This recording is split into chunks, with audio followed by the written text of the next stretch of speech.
Yes, welcome everyone to our session 4. And as Bianca has already said, today it's South-to-South dialogue on decolonization, listening to our voices from the South. We are going to begin by going into breakout rooms, 2 people in each room, and we're going to say hello, how are we landing, and also introduce ourselves, where we're from. Okay. And then when we come back, I'm going to introduce our speakers, and then we're going to start the dialogue. Welcome back, everyone.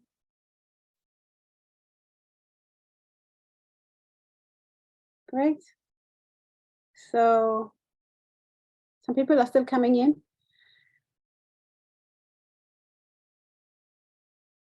Great.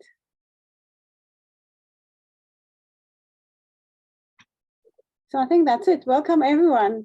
I hope that was nice, getting to know each other, saying hello.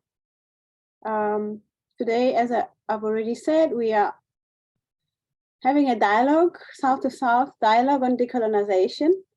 And I might have a little bit of a problem with my Zoom today. I'm not sure what's going on, but I'm using 2 devices, so hopefully everything goes well.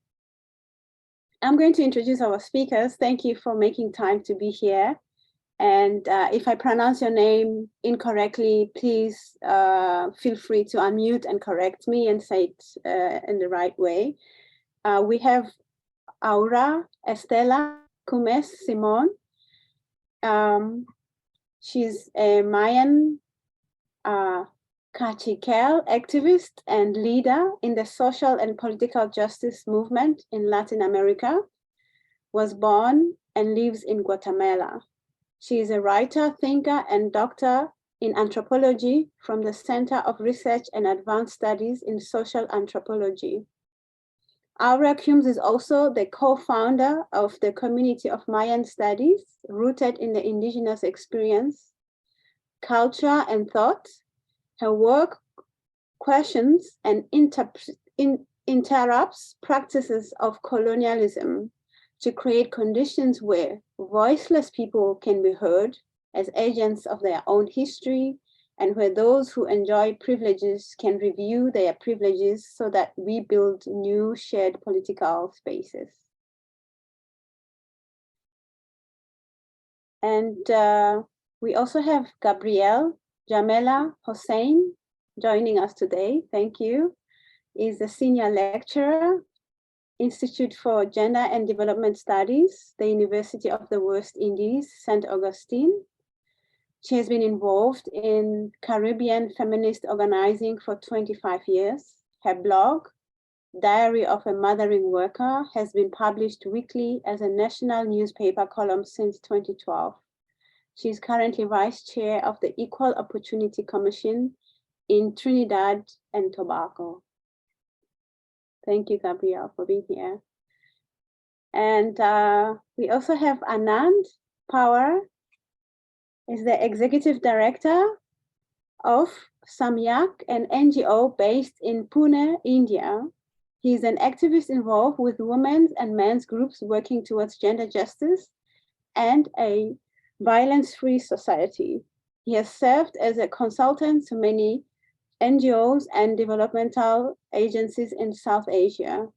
The development of communication materials on gender, men, and masculinities in his specific interest area. He has conceptualized and contextualized training and programs on gender and masculinities in the past 2 decades. He plays a key role in engaging with social justice movements to locate issues of men and masculinities in their activisms.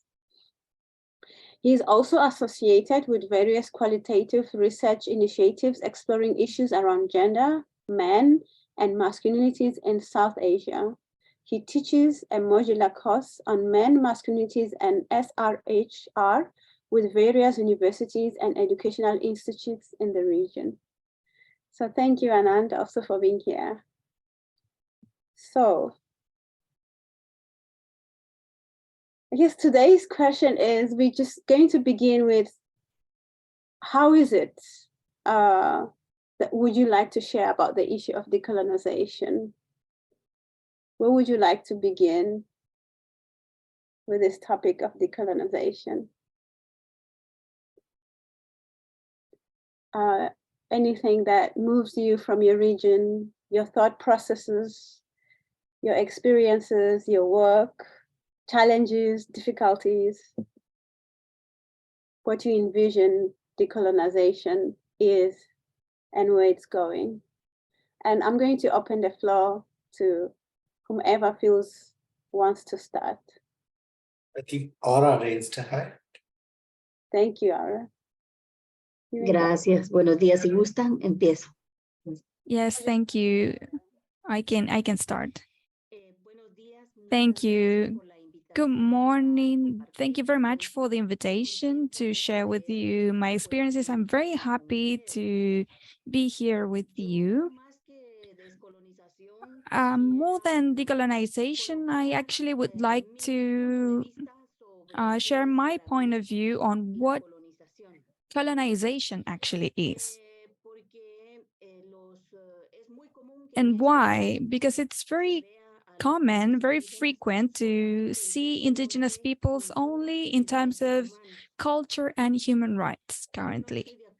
And I do not agree with that, with seeing indigenous peoples this way. We are much more than that. In terms of culture and human rights, well, that is limiting us to what policies that have been accepted by international organizations wish as regards indigenous peoples. So the colonial problem or the colonial issue is not only related to cultural domination. It's not only about a lack of human rights. The colonial issue is a domination system which, as I see it, pretends to be mainstream, to be total. That is, it seeks to dominate the whole existence of the colonialized peoples. So in that way, this has to do with politics, culture, ethics, philosophy, ontology.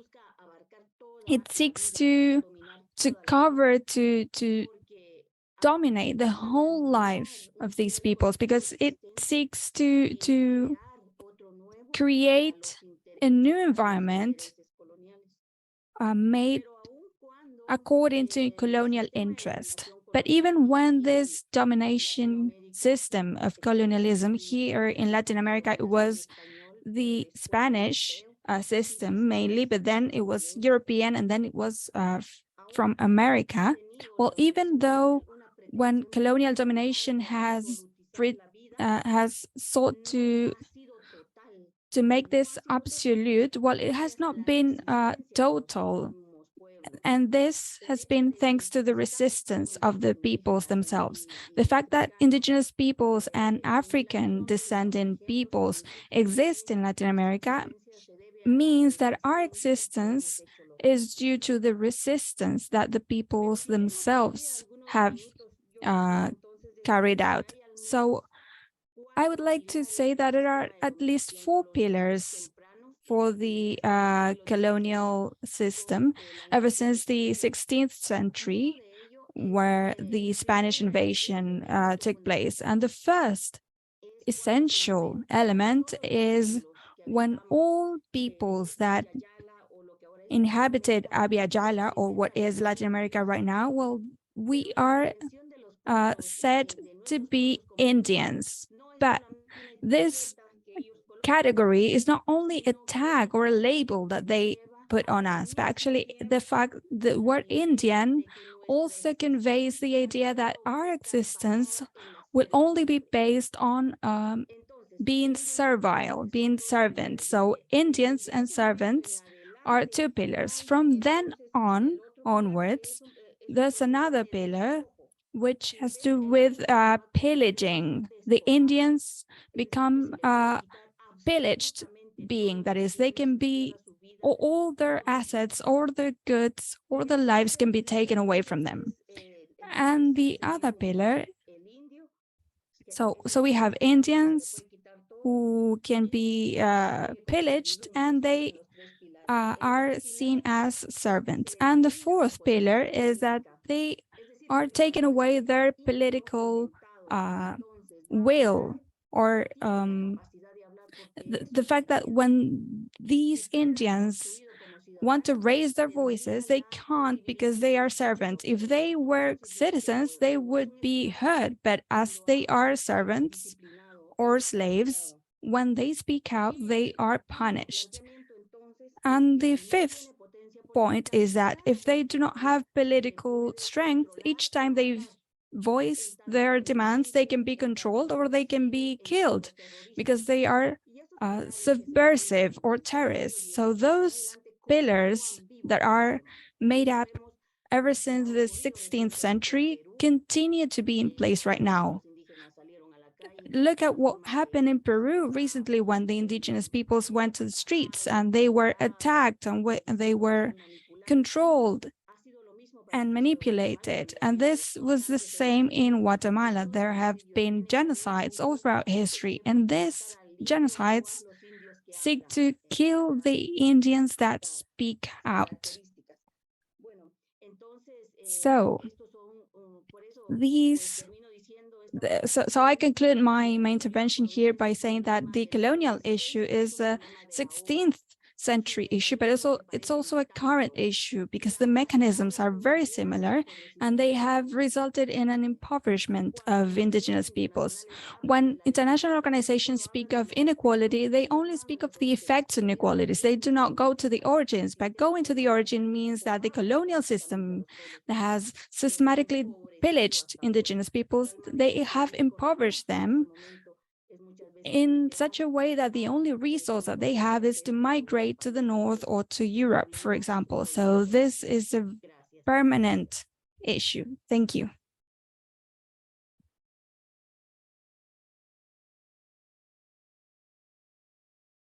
Thank you, Aura. Thank you for sharing.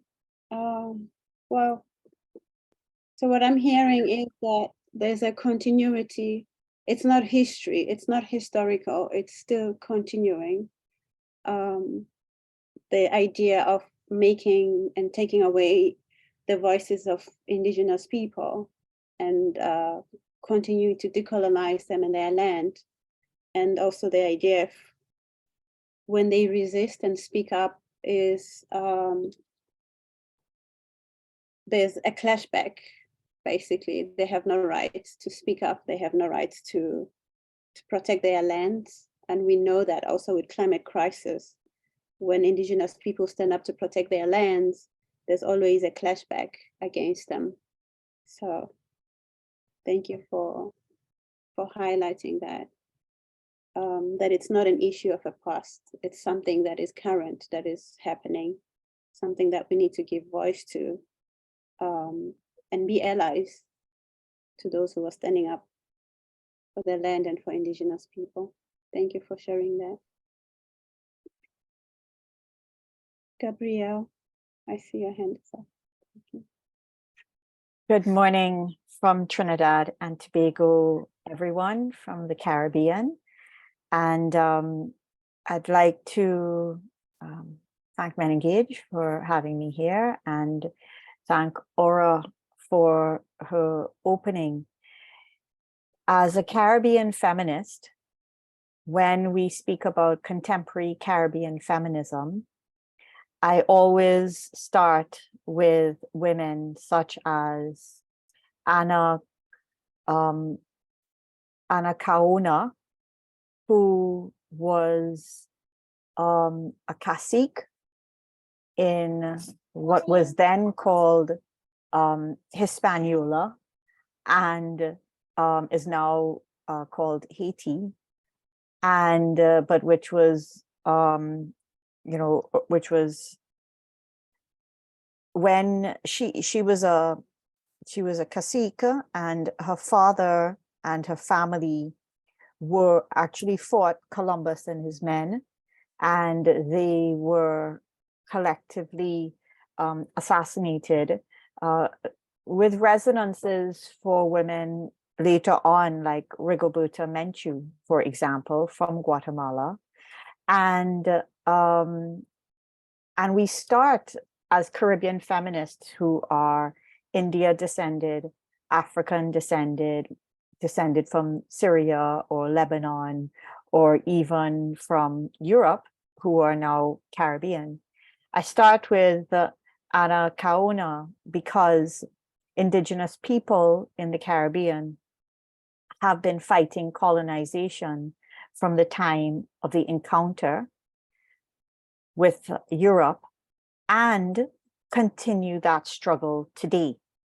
And so it is very important for us in our contemporary movements to understand that this is an unfinished struggle. As people say, colonization was not an event, it's a structure. And it is a structure that remains in place.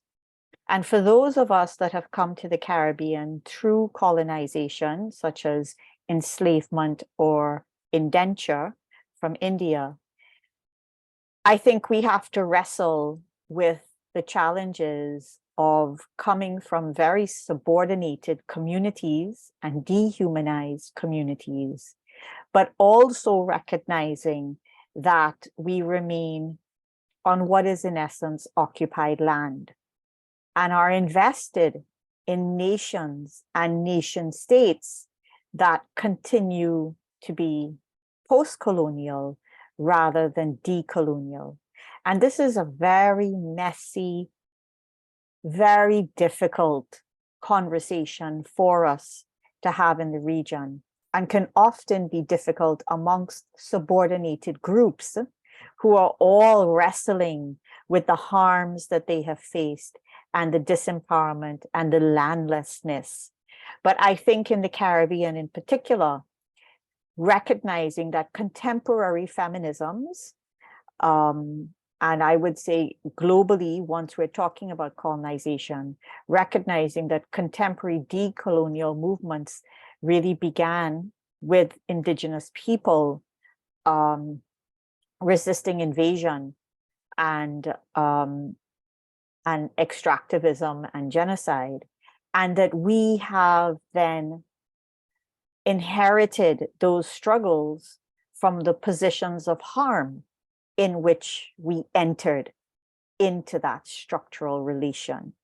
And this is a very nuanced and difficult conversation to have in some places, but for me is the starting point.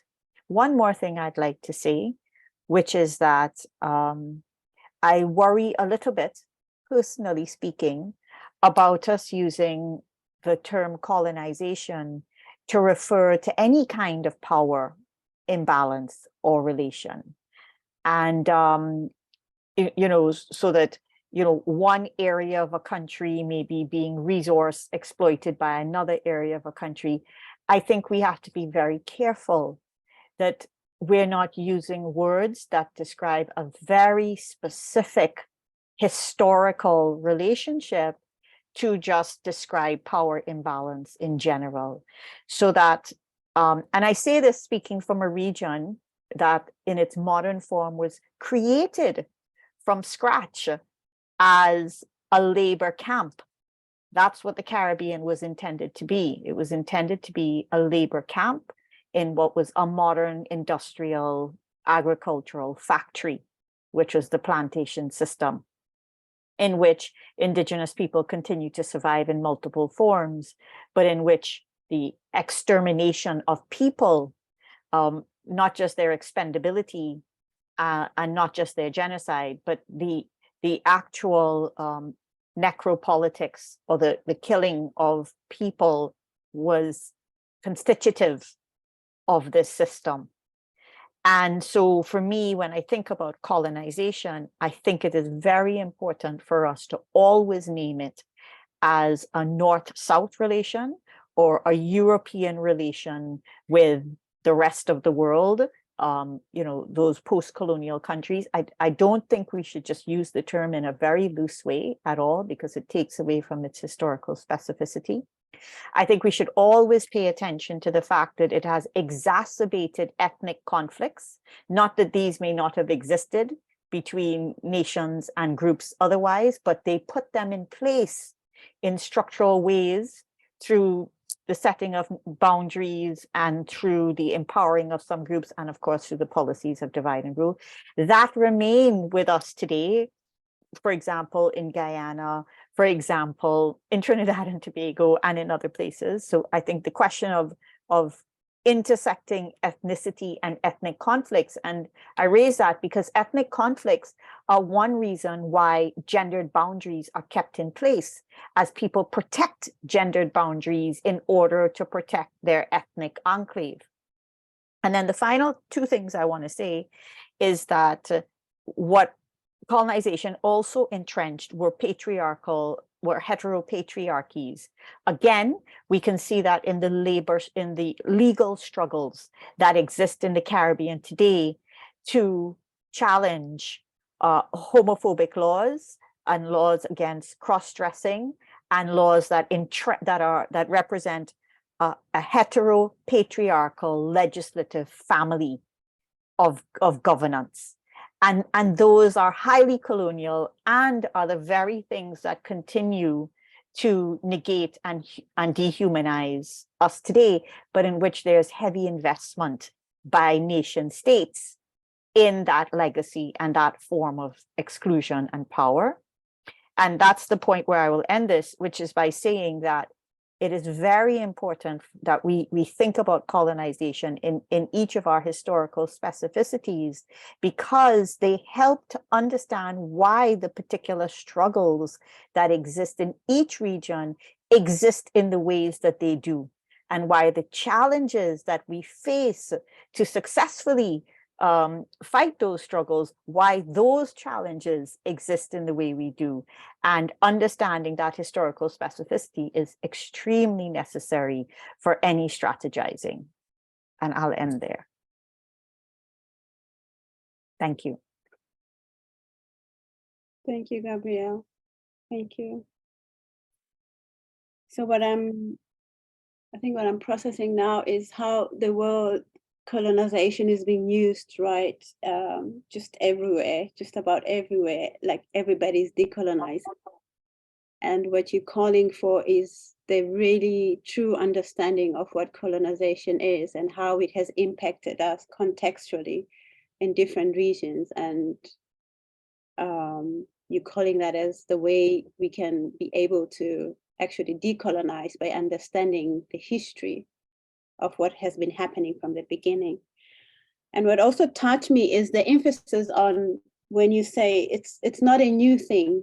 Decolonization is not a new thing. Decolonization began as soon as colonization began, right? And there's always been indigenous people who really fought against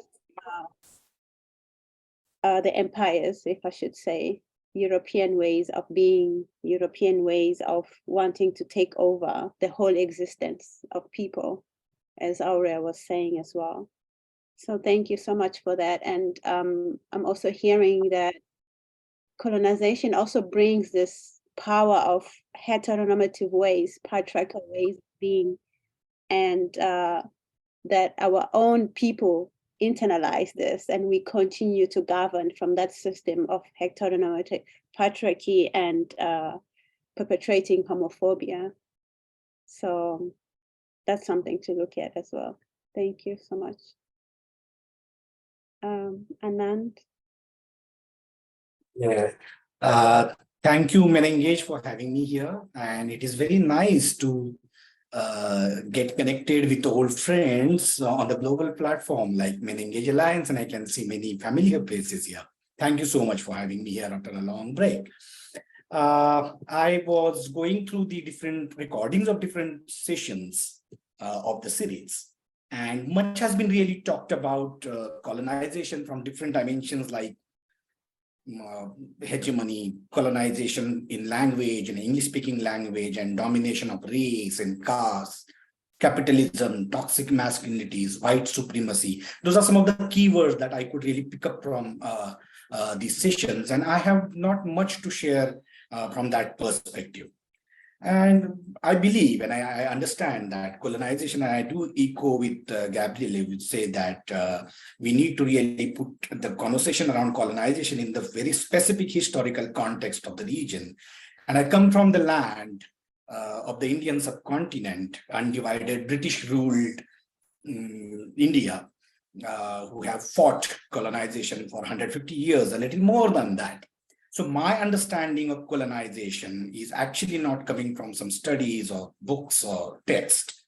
If I apply some of our understanding of colonization from the lived experiences of the people in current era and the kind of history that we are taught or we read from Indian perspective, what I believe is that, there has to be a very common, if we see this colonization as a process, the process that began in India with the entry of resourceful groups, nations, and trying to establish these ties with the affluent classes within that territory. And it always was the profit at the core of the interest of such colonization in this land, and business and developing commercial ties with the upper caste and upper class and affluent people in the land here. And the next was then establishing the systems to govern the boundaries, state, and create institutions basically to rule the territory, not just territory, but the minds, and by destroying indigenous cultures, looting wealth and knowledge and undermining the indigenous knowledge and environmental resources, and breaking down the social ties and, fragmenting the histories, basically. One can really see that happen over 150 years in this land by fragmenting the social ties between Hindus and Muslims, and divide and rule kind of strategy that East India Company and later British rule deployed in the land. And then basically, dictating the conditions of living, of governance, of business, of cultures, and basically staying there, even if they were like pushed out of the boundaries through the political process of decolonization, but staying there in the minds of people, and through the legislations that they established, like something called Indian Penal Code 377, who criminalized same-sex relationships and diversities in the land, which recently got decriminalized in India, or say by criminalizing some of the indigenous tribes. So it basically creating the mindset to worship individual leadership rather than collective democracies. And that's what we see in the current regime back here in India. So one can really trace the kind of impact of setting up the colonial mindset. But having said that, I also need to really say that colonization certainly didn't start. If we see colonization in a broader sense of system of domination, running the risk of being challenged back in country. But there always been the power relation and relation of dominance and subordination between, if the North is an idea of domination, between the North of India and between the South of the land of India. The North language of the North and the languages of the South of India, the cultures of the North as against culture of the South of the Indian subcontinent. So one can see this power relation between the North and the South. And I borrow the sentence from one of my friends, Dr. Sanjay Srivastav. When we talk about the South and our South Asia, he raised a very interesting question during one of the courses of South Asian networks to address masculinities, which we called it Sanam. He said South Asia, South to what? And that describes South to what? And that describes the power relation between South to what? So though we run the risk of talking about this relation of hierarchy in binaries of North and South, one need to really believe that it's not the binary. There is this North mindset within the global South also, and we need to really pinpoint to those mindset or say notions of power and hierarchy within the global South. And that's how I see colonization still being operational in functions when it comes to in a way undermining indigenous cultures, knowledge and systems. And yeah, if we apply these entry and developing ties with the upper influential people, establishing systems of governance, dictating conditions, if we apply it to the development world, which has been then again governed by SDGs kind of phenomena, I see that different kind of colonization under whatever, kind of a jargonistic kind of language. But yeah, I mean, that's how I see that, we still run the risk of creating a little softer systems of domination in the language, in the perspectives, when we talk and when we, in a way, describe what the development would look like in the world. And I agree with both the speakers that we continue with the mindsets of colonization. Even if we take, as Gabriela pointed out, we need to really not to describe every system of domination in the terms of colonization, but with being mindful of that, I continue saying that we still continue with the colonization of different types in the world. And thank you so much for that.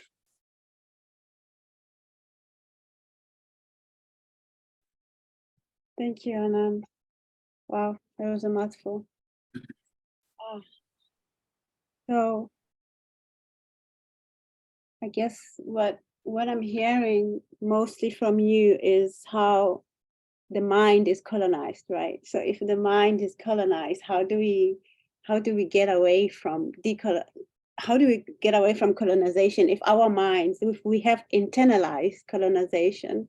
So everything we do, we're doing it, even if we are seeking for change or striving for change, we're doing it from the mindset and from the systems and institutions of colonization itself. So how do we get out of that? It's almost like being trapped, right, in a box, being trapped in the colonizing system of thinking.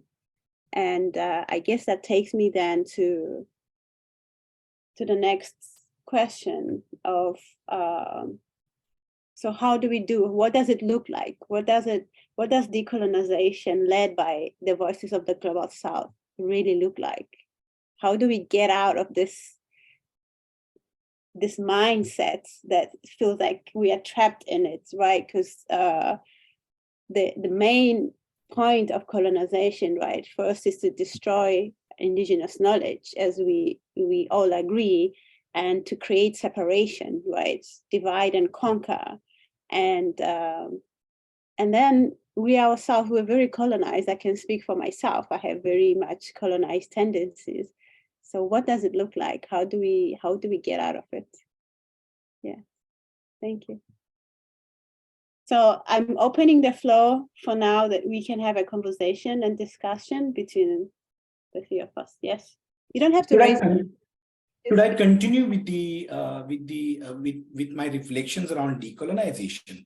Because I beg to differ from some of the perspectives from earlier sessions that we are entering in a new terrain and we don't know about decolonization, etc. But I don't really believe that the world have had histories of fighting against domination.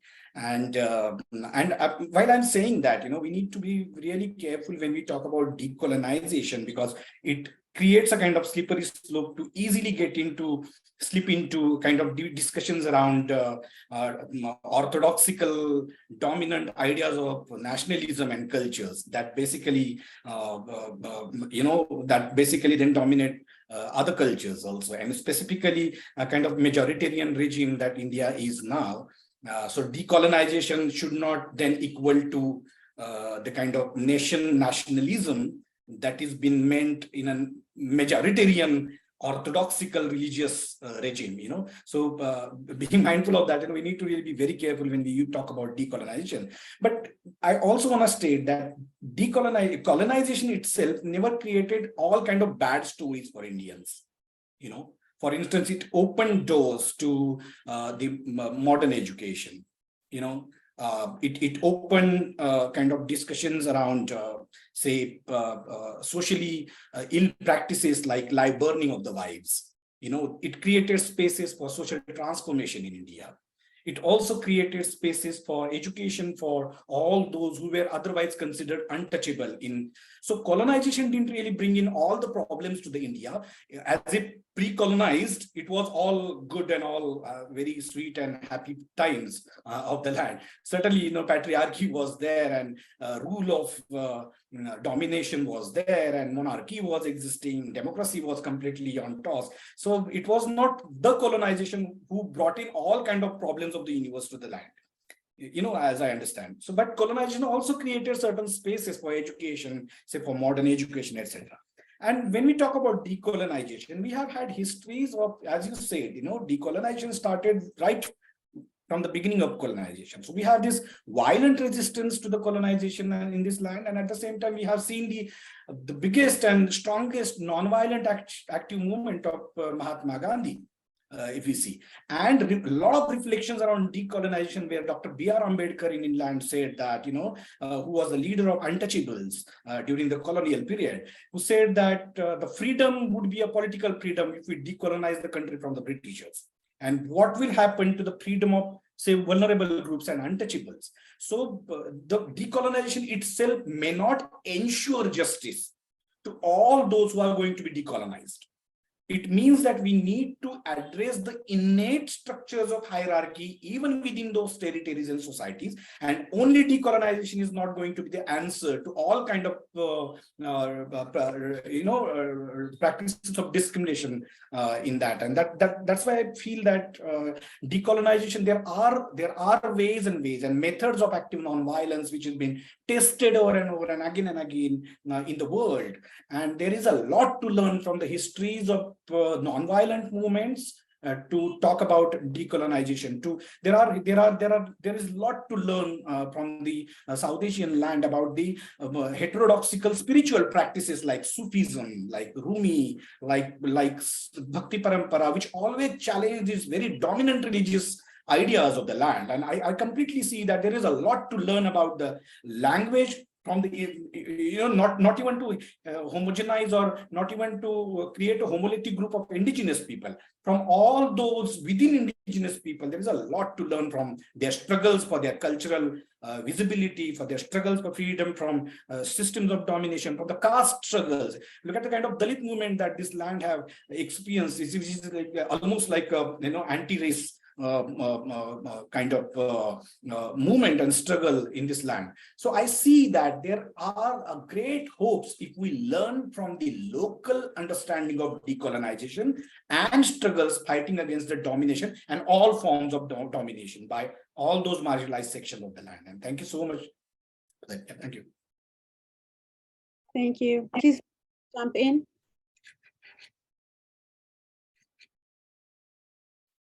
Or would you like to go?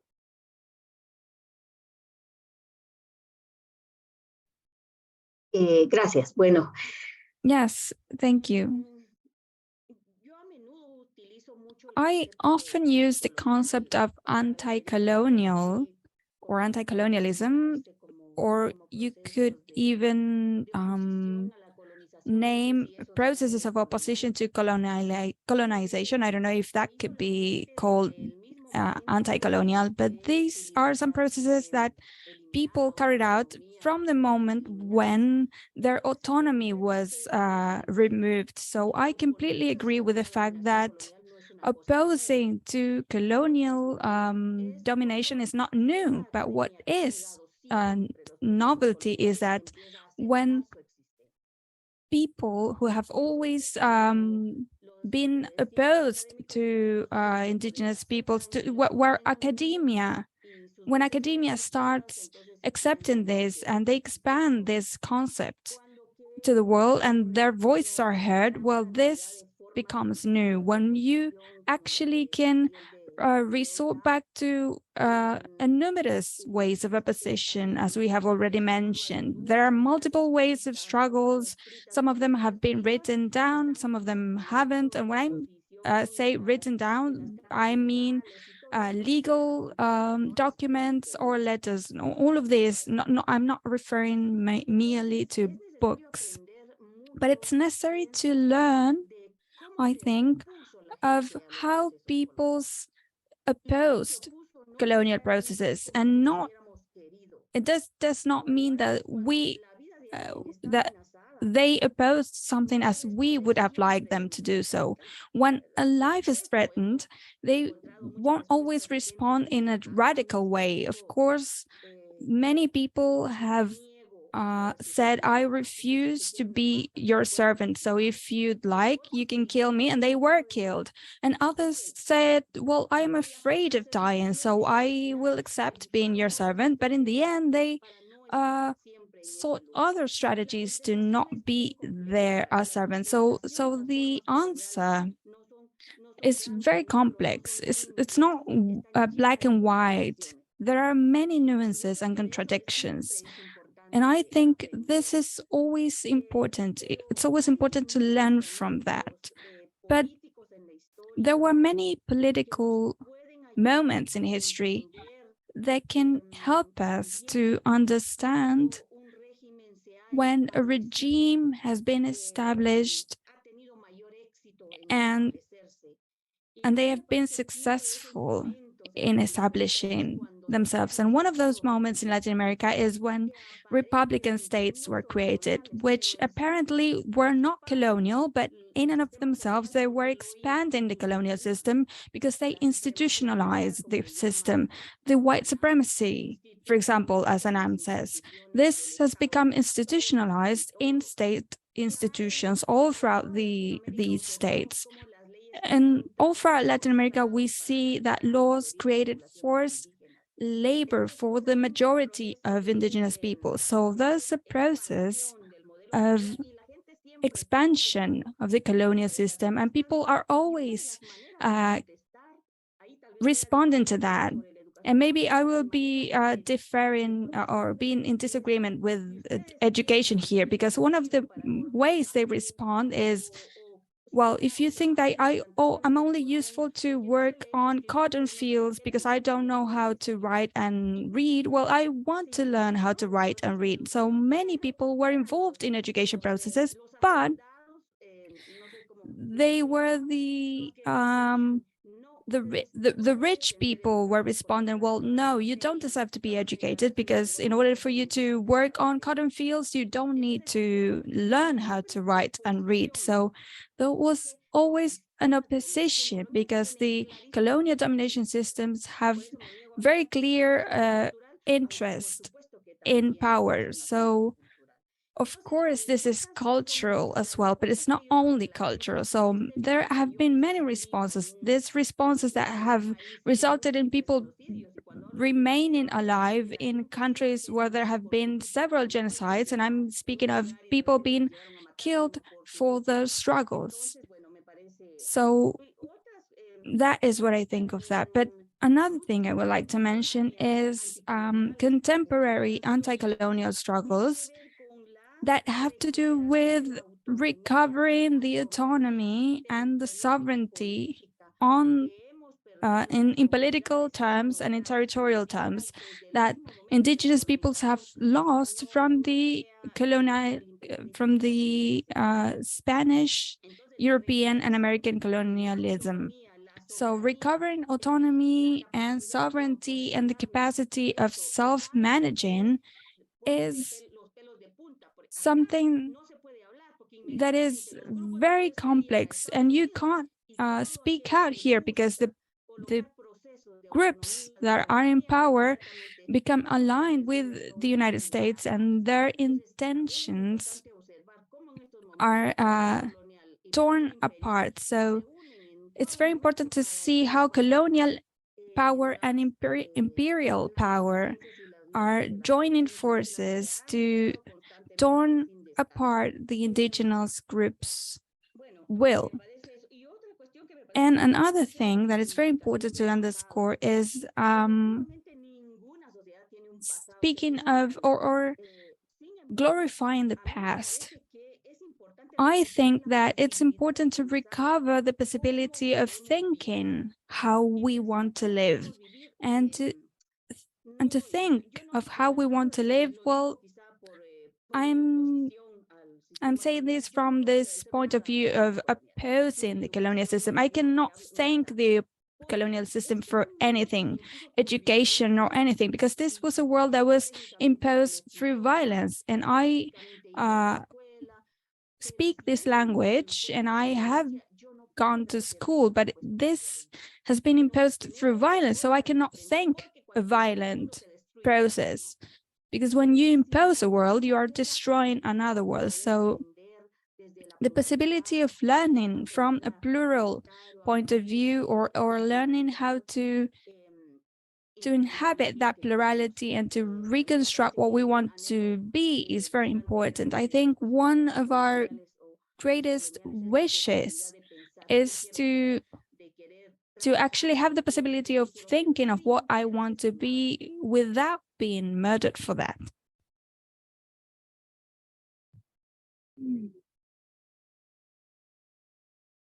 Thank you. Thank you, Aura. To pick up on some of these points, I think first of all, it's, you know, the term decolonization became picked up in, as Aura said, by academia in the West, you know, Duke Press and Ninolo and those other characters, but they were citing Latin America and the Caribbean and indigenous struggles that had been taking place for hundreds of years or for decades. And so it is through the take-up by the West that this term has become globalized in a way that it was regional and local before. And I think we need to be aware of that. And I say that because Caribbean feminism was always decolonial. It was not perfect. Over the decades, it has learned to incorporate issues of sexuality and sexual rights, and challenge homophobias, and you know, the question of intersectionalities has helped a highly self-critical movement, especially as each generation comes, to think about questions of disability, you know, to think about questions of sexuality, as I said, and also to be much more cognizant of the issues of ethnicity. But I specifically say that Caribbean feminist movements were always decolonial because I think, particularly in masculinity's work, we need to be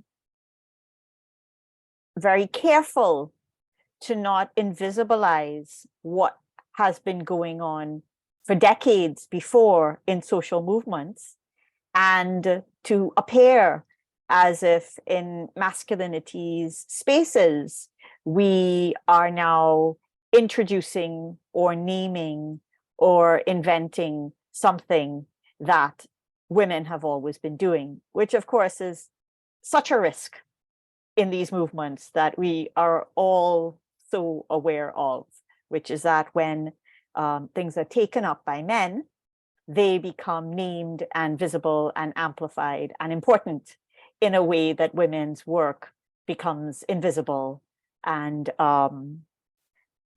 merely the antecedent to the important moment. And I think that is a risk that we may be inadvertently falling into, that we need to be aware of. Again, when I say about Caribbean feminism always being decolonial, I want to get back to what that means for me. And Caribbean feminism, for example, was always challenging such things as the IMF and structural adjustment. And we can begin to read that writing and see that in movements from the 1970s. So we're talking 50 years ago, for example, you know, and was always trying to think about how do we challenge the center-periphery relationship, economic relationship that continues to define Caribbean economies today. So for me, when I think about decoloniality, it's not so much that not everything, it's not so much that all actions can't contribute to decolonization. Of course, all actions can, from the individual to the interpersonal to the transformation of institutions and governance structures and so on. And of course, then our beliefs and values, including the ones that we hold for ourselves. But for me, colonization is a global political economy. That is what colonization is. And it is a global political economy that has shaped and reshaped regions, as Aura said, through genocide, through extraction, through exploitation, through exclusion, through expendability, and of course, through violence. And the global political economy continues to function in that way today, in which those previously colonized countries remain in a structural relationship of subordination and greater powerlessness. So, for example, when Mia Mottley, who is a Barbadian prime minister, who I think is extremely transformative in many ways, nobody is perfect, certainly no woman is perfect and is allowed to be imperfect. But in many ways, she is challenging the terms of conditionalities. She is challenging the greater interest rates that are put on loans to Caribbean countries that then result in the outflow of money from post colonies back into the banks, including the World Bank and the IMF. Now, I say all of this because the turn to the interpersonal has been absolutely revolutionary. My generation inherited an era of structural analysis that was fed by a Marxian approach, for example. And we are now in the era of the personal improvement, personal growth, the neoliberal subject, right, of the individual. And that has led to us challenging ourselves and each other to be interpersonally less oppressive than we might be. And all of us struggle with this, including me. I reassure myself by telling myself that there is no pure place for resistance. There is no pure place for resistance. We cannot think of ourselves outside of this framework, but we can think of ourselves through this framework towards a more transformative vision. But it certainly is too much to expect us to be able to escape a world that continues to reimpose itself on us every day, in which we just struggling to get through the day.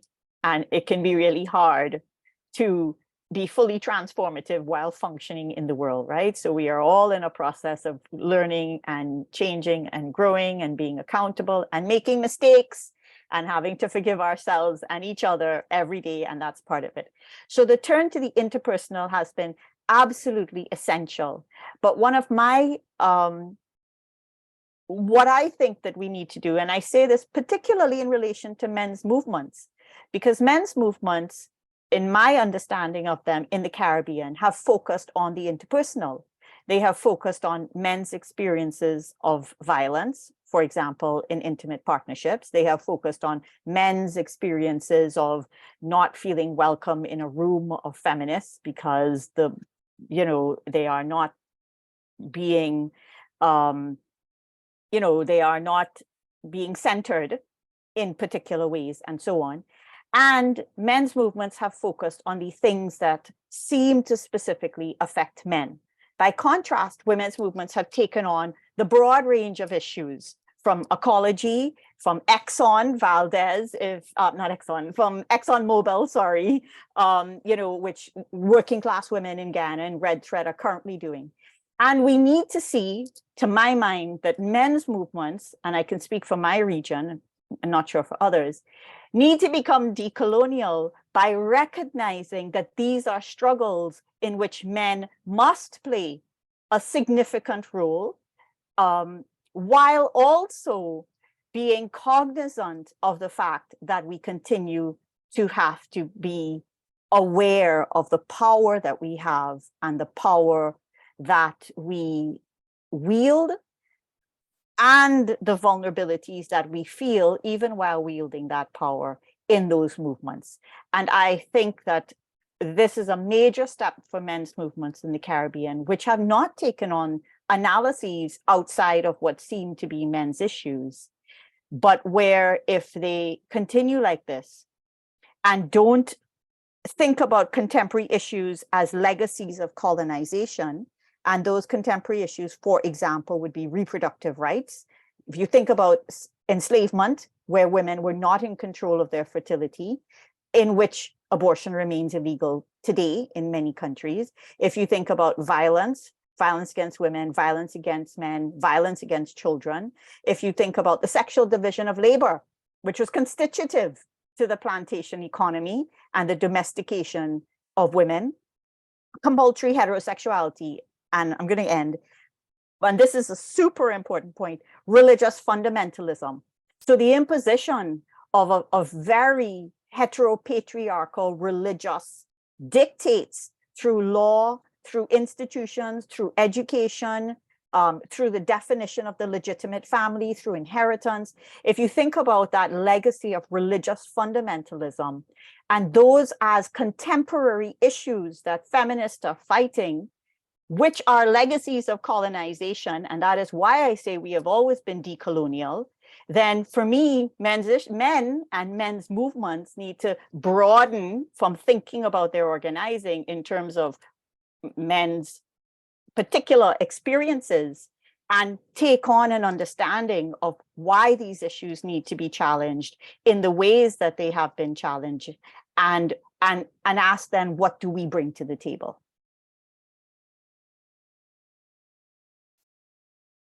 Thank you. Thank you, Gabriella. Wow, so much has been said.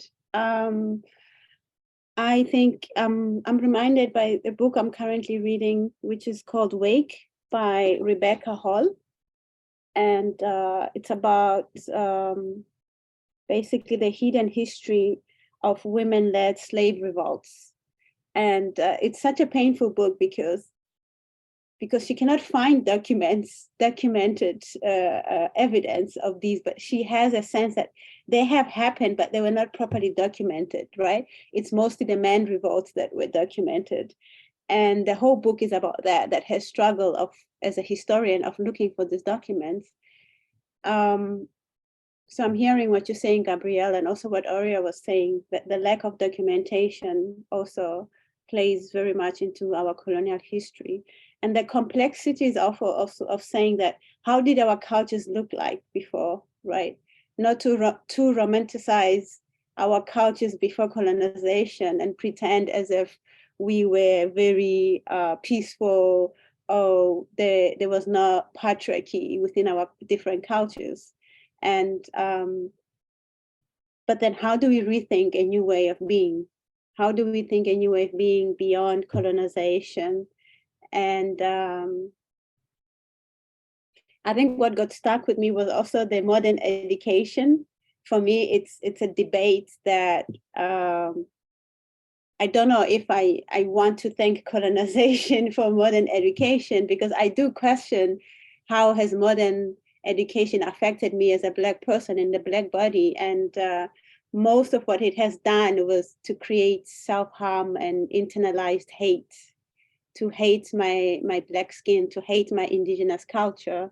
And it's something that I've had to really do a lot of work into decolonizing myself, into rethinking ways of reconnecting to my indigenous culture and the elders and the old ways that are still preserved, right?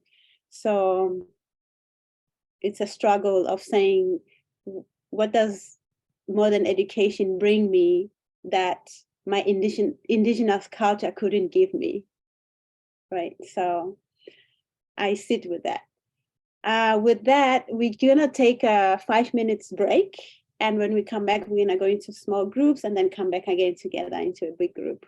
So again, I want to say thank you very much, Aura, Anand, and Gabrielle, and thank you all the members of Men Engaged that are here. So we're taking a 5 minutes break and then we're going to come back.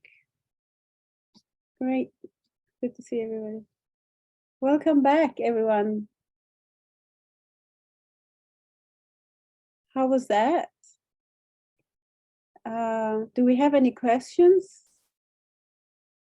Anything we want to share? Anything that was intriguing? Any comments?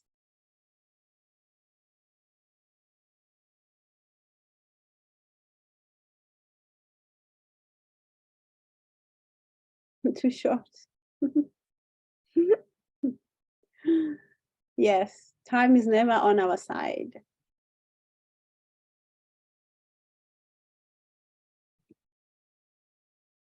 Thank you. So please feel free to unmute yourself since there's not so many people. Are there any things that we heard or we want clarification on? Not necessarily that it means that our panelists have to answer the questions or have to have answers, but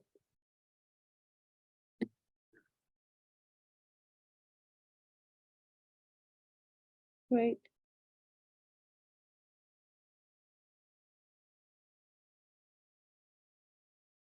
Yes, Magali. I was just thinking that it was very dense. I don't know if everybody felt the same way. And being this session 4, it was almost good that it was very dense because we were building up to the inevitable that this is not easy in any shape or form. And I think for me, the difficulty is we all want a transformation and we want to embark in this journey, whatever it is or looks like, and want to believe that there is a path or a way of doing this process. But nobody knows exactly, how it could work or would work. And I think personally for me, it's the economic effort. It's daunting because I think whether we are indigenous people or a white, European or a middle-class person, in whatever shape or form, the economic structure always seems kind of enormous and out of our realm, but we touched on so many different things at the same time. And yet, we have that barrier of the economic dimension of capitalism. So I just wanted to throw it there that, it can be daunting, but that doesn't mean that the alternative, that to stay where we are, the way we are, is feasible, or doable, because everything is collapsing or doing a lot of harm. So just throwing it out there that, there's no way out but having these conversations, I think. Thank you for all that, for the speakers.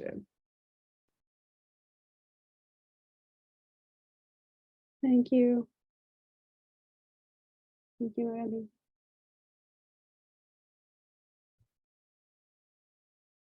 So it's important to continue to create these spaces, to have these conversations, so we can find a way forward together. Any other comments, questions?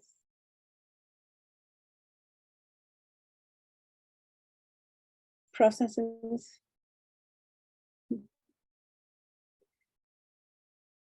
Yes, Vidrata. Sí, Hugo Rocha de México. Hello, I'm Hugo from Mexico.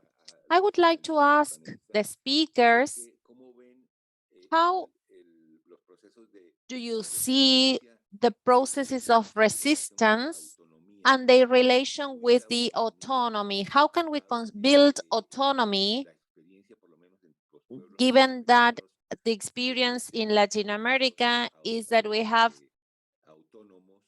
autonomous processes, and how we can deconstruct local governments, and how can we build local entities that help us. Let's speak a little bit more about autonomy. I think that's important. Thank you.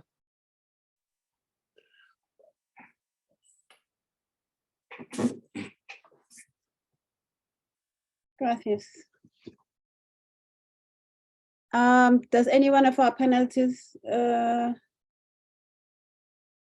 would like to answer that? Or anyone from the floor? Yo quisiera. Gracias, Aura. I would like to comment something on that. I would like to briefly say that what Magali said is important. It's important to see all the struggles that exist everywhere against anti-racism, decolonization, and all the struggles there is against violent power. We know that violent power belongs to capitalism and patriarchal entities. There are a lot of people fighting and struggling everywhere against the patriarchal system and capitalism. I think we have to focus on how to stop this capitalist system. And I think we have to observe, monitor all the peoples that try to protect their resources, their water, their knowledge, their nature. So I think there are a lot of struggles and people trying to fight against the system. But of course, this would take long, and we need another life to fight against everything. One of the most dangerous things, I think, has to do with thinking about Indians as governments of their own existence.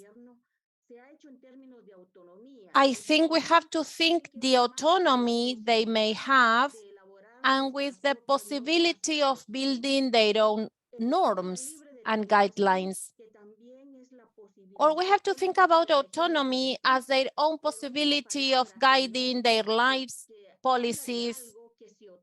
And there is a word that is sovereignty that has to do with the possibility of self-regulating our own spaces. So I think our biggest, I don't know how to put it, but I think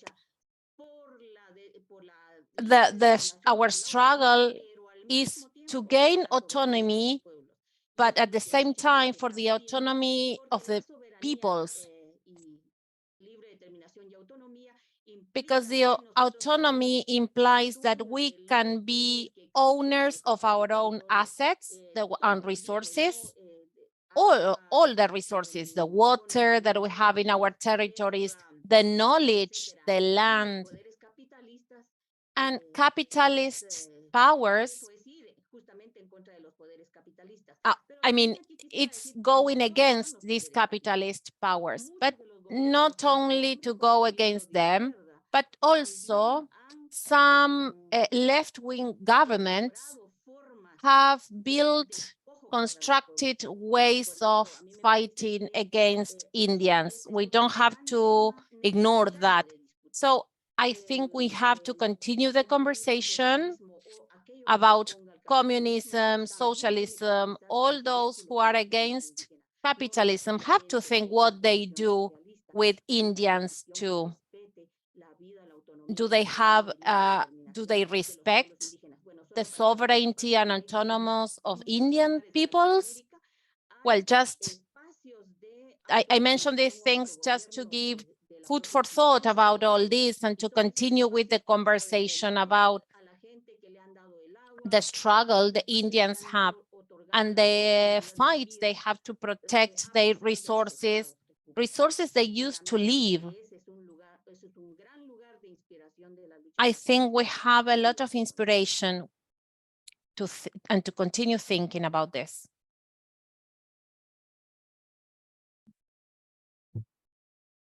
Thank you. Gabrielle and Graciela. Graciela's hand was up before mine.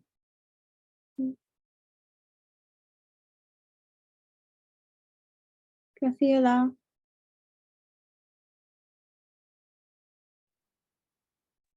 May I come in here? Thank you. To me, autonomy, the discussions around autonomy also need to be guided by certain very important questions. Autonomy for what and whose autonomy within the kind of a very hierarchical societies. Whose autonomy are we talking about? For example, when the colonizers in India, hello, can you hear me? Yes. With the, could you please, oh, I lost my video. I don't know why.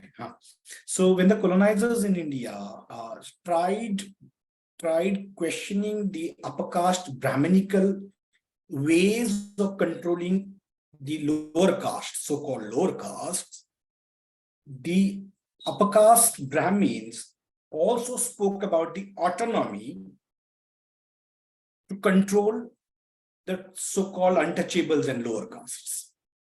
You know, wherein Mahatma Jyotiba Phule is one of the name in the early 19th century, and his period was mid-19th century, who spoke about the autonomy of women. And what we are talking about intersectionality was spoken 150 years back in his writings, you know, not using the term intersectionality, but when we termed women as Shudrati Shudra, which is like untouchables within untouchables, vulnerable within the vulnerables. You know, women being vulnerable and a caste woman being further vulnerable and widow women being further vulnerable. So what I think is the autonomy from whose perspective, you know, that need to be the crucial, has to be at the center of and autonomy for what? You know, the current regime will in India will ask for autonomy, possibly to create a kind of environment or create a kind of space to create cultures of hatred. I mean, you know, without, I mean, denying the international pressures or say, you know, I mean, global pressures to maintain peace and, you know, yeah, I mean, so, yeah. We need to really deal with autonomy from a very critical perspective. Thank you. Thank you. We have about 10 minutes, so I'm going to ask Graciela. I see your hand. Graciela Felix.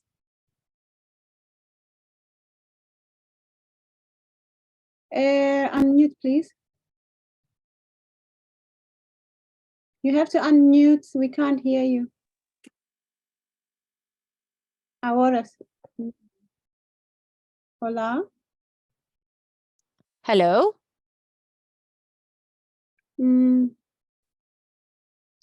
Hello, everyone.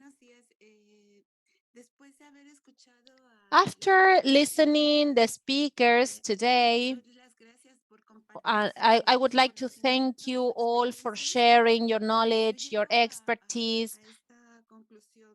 And in my opinion, colonization started with the use of the power to dominate local peoples.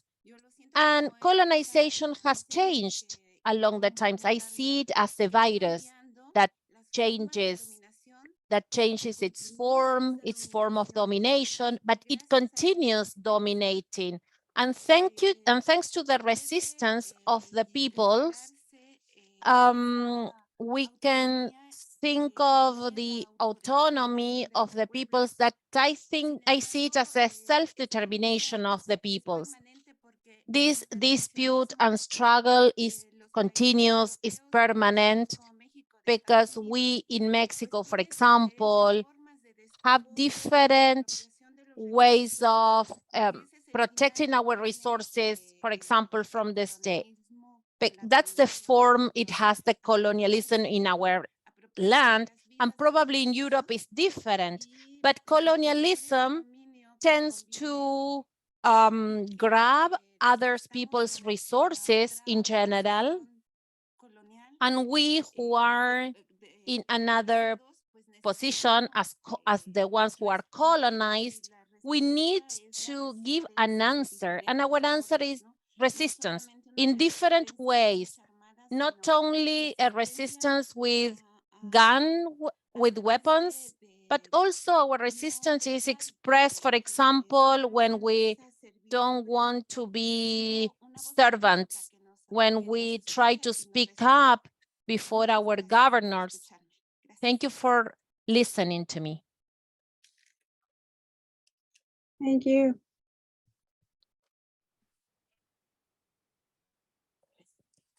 Gabrielle? Yeah. I just wanted to answer some of the questions in the chat around the parallels between the exploitation of indigenous people, nature, and women. I think these are well-established connections with which I agree. And in the region, there are struggles that are seeking to both protect the rights of nature, as well as recognize how the exploitation and ecocide that is happening in the region is also affecting the lives and health and community of indigenous people in the region, and also is reflecting on the fact that women's movements and women in many ways have been at the forefront of climate change resistance and activism on the streets, on the front lines, and so on. There is, as I mentioned, Red Thread, which is a cross-race working class women's organization from Guyana that is challenging ExxonMobil. And if you picture that David and Goliath scenario, this transnational global behemoth versus, you know, these women, I think that you're really seeing a legacy of colonization in continued imperialism, to use Aura's language, in a contemporary struggle that is happening as we speak. As well, women in Jamaica who are challenging the possible destruction of an old and very important environmental territory called Cockpit Country, which is also where the water for something like 40% of the population comes. And of course, the biosphere and the species and all of that. But in doing so, they are challenging the bauxite industry. And so I raise these two examples to show that where there is resistance happening on the ground, and for the Cockpit Country in Jamaica, they are also trying to protect the historical space of Maroon communities. So Maroons were those enslaved Africans who ran away and set up their own autonomous communities in forest, Maroons in Suriname, Maroon communities in Jamaica, and so on. And of course, there were out of American plantations as well. And so those are just two intersections the Jamaica struggle in cockpit country and the struggle in Ghana against ExxonMobil, that you can then look up and see that connection between women's resistance, protection of indigenous autonomy and indigenous survivability and so on. And of course, the question of protecting nature. But I want to say, just connect that before we close to just a couple of other thoughts, which is that as the Caribbean is on the front line of climate change in many, many ways. That is, we are already seeing the effects of climate change decimate economies overnight. So Dominica could go to GDP zero after one night of hurricane, for example. And this is a threat that the Caribbean is facing as we speak. And so when we speak about challenging the global political economy and the world order, it's not theoretical or abstract. It is literally taking place in terms of the transnational companies that are at the forefront of that in the Caribbean. And one other example I want to give is the challenge to the tourist industry. The tourist industry has done immense damage to the region, not just in terms of pollution and not just in terms of, taking land and access to beaches and so on away from Caribbean people, but has also been part of the sex tourism, globalized sex tourism industry, which is also highly racialized and historical and has to do with the way that Black and brown women's bodies were built into, were constitutive of the colonial relationship with the region as well. And so I think in these kinds of, in thinking about decolonization, we are sometimes at risk of talking about big things such as capitalism and so on. And it can become very difficult for people to get a concrete hold of what that means in their mind. And to echo Graciela, if it is, we can point to actual resistance that is happening in specific regions and then allow people to unpack that particular issue, we are able to show how it is A, a legacy of colonization, B, always intersecting issues of gender and sexuality and unequal power on those terms, as well as, of course, other intersectionalities, but are also able to unpack where does power lie, both power in autonomy and power that excludes. And of course, the struggle has to take place in both sides. Some people are better at some than others. Some people are okay in the institutions, and some people, prefer to be outside throwing things at them. And that's totally fine. And then finally is the question of, am I aware of my power personally in this? Am I aware of my own experiences of harm as I engage, and vulnerability as I engage in this work?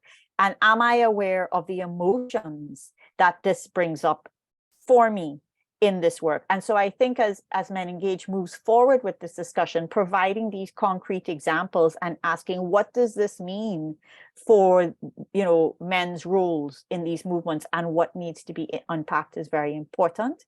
I would argue as we close that care is a fundamental decolonial principle of our time, and that we need to also allow women their anger. There's been a turn to encouraging women to always be kind and to always care. I am hugely skeptical of the way that is feminizing women, again, by a patriarchal. So we are not allowed to be angry and resentful and fed up. And I think, again, that is a domestication of women's right to self-determination and the kinds of demand that they have, that they have every right to make on whatever terms, in which they can then be allowed the full range of personhood that